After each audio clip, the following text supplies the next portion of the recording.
Welcome and thank you for joining us. Theater du Jour presents The Director's Chair.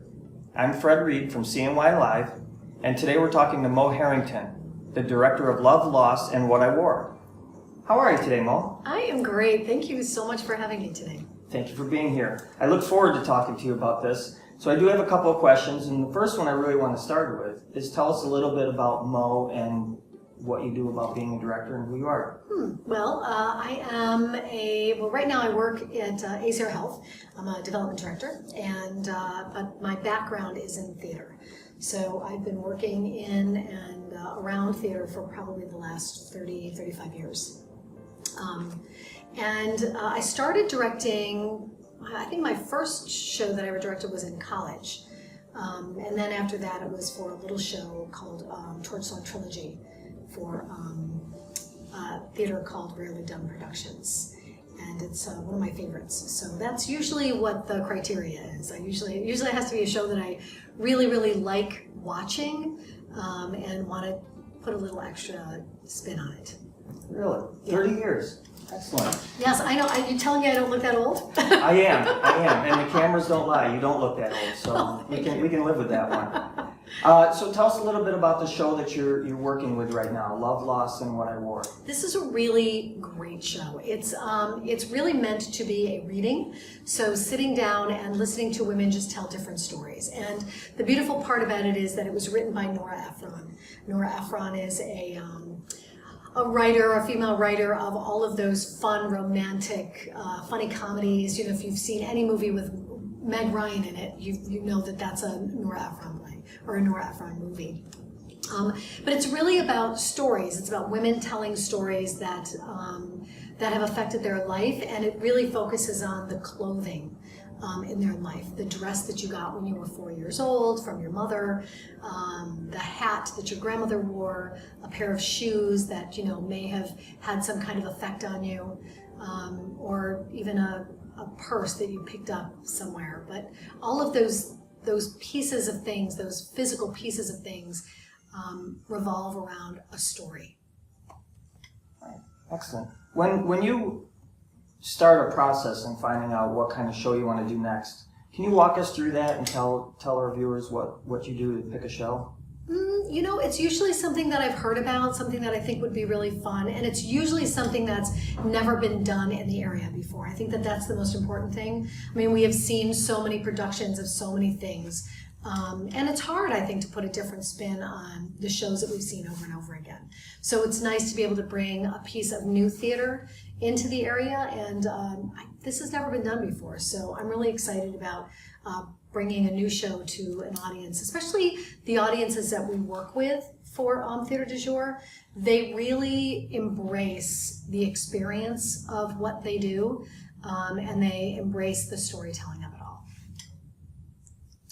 I actually can agree with that because I've been to a couple of the shows, but I know that this one is a little different though, because like you said, it's a reading.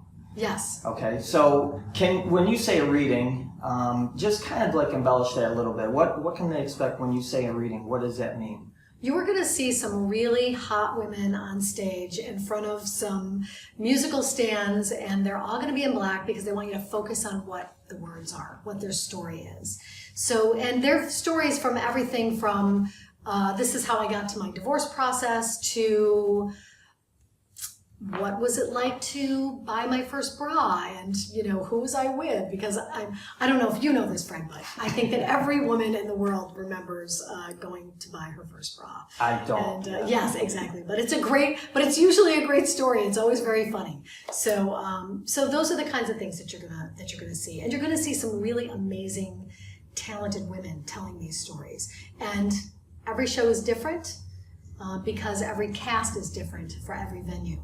So you could see the first show in Mexico, and you could see the next one at Steamers, and you're going to see a totally different show each time. Really?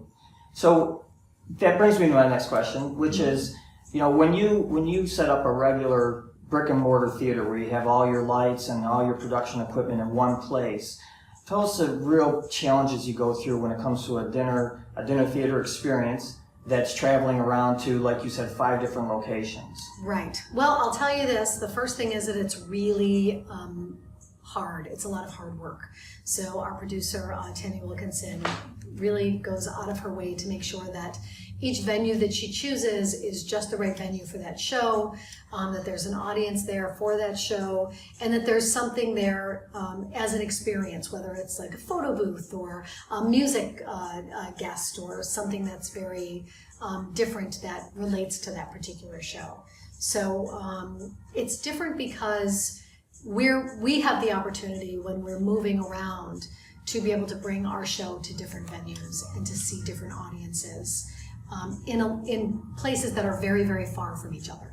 A brick and mortar place is a little bit different because you kind of have this sense that I'm in the space, I know the space, I want the same experience every single night from my lines. So I'm a firm believer in rehearsal when I'm doing a brick and mortar show.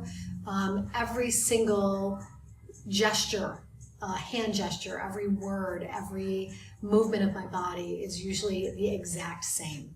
But when you're doing a show like this, it's a whole different kind of play, so it feels like we're just in a bigger sandbox. Okay. It's nice.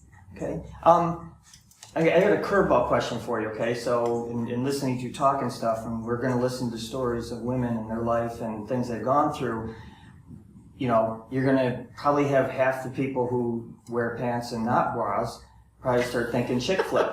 But is the experience going to be just, or do you feel that you have a good experience for both genders? Geez, I hope that there's enough experience for men as well. I mean, I would hate to think that they would think that women's stories aren't important, Fred. That would be really a shame, don't you think? It would be. I don't know why you just said my name so directly in that, but... I think that one of the things that's really cool is, there's one story, it's actually my character's story, and she's talking about how she ended up divorced and how her husband kind of cheated on her and how that was, for him, a very flippant thing to do. Like, well, this is what happened and, I guess we're just getting a divorce now. But for her, it was the loss of her identity. And I think that anytime we're able to share those stories, especially share those stories with the people that are actually making us feel that way, I think that there's things to be learned on both sides. At least I hope there is. You caught it. A good answer there. So it kind of brings me to the next question is, what do you find rewarding, the most rewarding about being a director? Oh, it's this totally... So for me as an actress, I love to be able to take something that's on a flat page and bring it to life. I think that that's very important.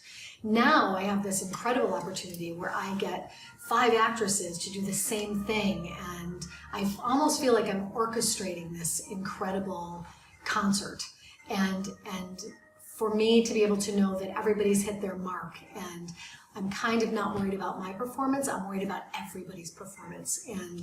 And you will watch people do something new or say something new every single show, and I'm like, oh, that's great. Like, I didn't even see that. I didn't even hear that. So for me, it's a wonderful opportunity to be able to support incredibly talented actresses and be able to watch this thing that we created come to fruition. So people are going to come out to, the Theater du Jour dinner theater experience. What do you want to tell them about this show? What can they really expect in this one? I want them to have fun. That's what I want them to do. I want them to just come and relax and listen to the words. And the interesting thing about this piece is that there's this connection thing that happens.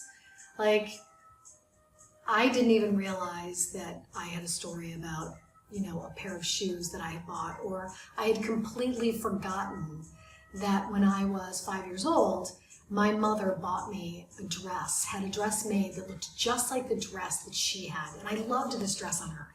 It was a cotton dress with a big circle skirt, and it was covered in horses. And every time I looked at that dress on her, it was this crazy movement, right? Because she was this very alive, very beautiful woman. And I loved that dress. It was like quintessential her. And I think she saw that in me, and so she had this dress made for me that looked just like hers. And I don't know what I loved more, whether I loved This idea of owning something that she had, or just looking like my mother. You know, it was a really beautiful, beautiful thing. But we don't realize that, right? Like, I didn't even remember that dress until we started rehearsing for this show. And then it just kind of brought this thing to me. And then, you know, we're in rehearsal process and somebody remembers something else, and then somebody remembers a pair of shoes or a hat, and then that moment connects every single one of us as women, as human beings. So I think that that's the thing. I hope that people walk away from the show, and I hope that they feel connected, not just to these actresses and their stories, but they also feel connected to themselves and their own stories. That does sound good. Tell us the 5 places that the show's going to be at. Well, we've got the Ice House, which is in Mexico. We have the Barnes Hiscock Mansion, which is in Syracuse on James Street. It's a beautiful old mansion. And then we're also doing a show in, oh my goodness gracious, here in Oswego at Steamers. So we're really, really excited about all 3 of those venues. And then the other 2, we're still in talks about those. Oh, okay. Yes. All right. So you're moving around. Shh. We'll zip that. We'll beep that out. We'll just have you talking with There beeping. you go. There you go. So I really appreciate you coming out and talking to us, and I'm excited to see your show. So, is there anything else you want to tell our vivid listeners? You know, I think that they will have fun. I think that you should grab your daughter, grab your mother, you know, grab your best friends. If you're getting married, grab your whole wedding party and bring them on out, because I think that this is going to be an incredible thing to share with the people that you love. It's always great to be able to tell a story, especially about yourself, and it's a wonderful way to learn something about the people that we live with in our own community. And you know what they say, when you have healthy people living in a healthy community, it just makes us all better. So that's nice.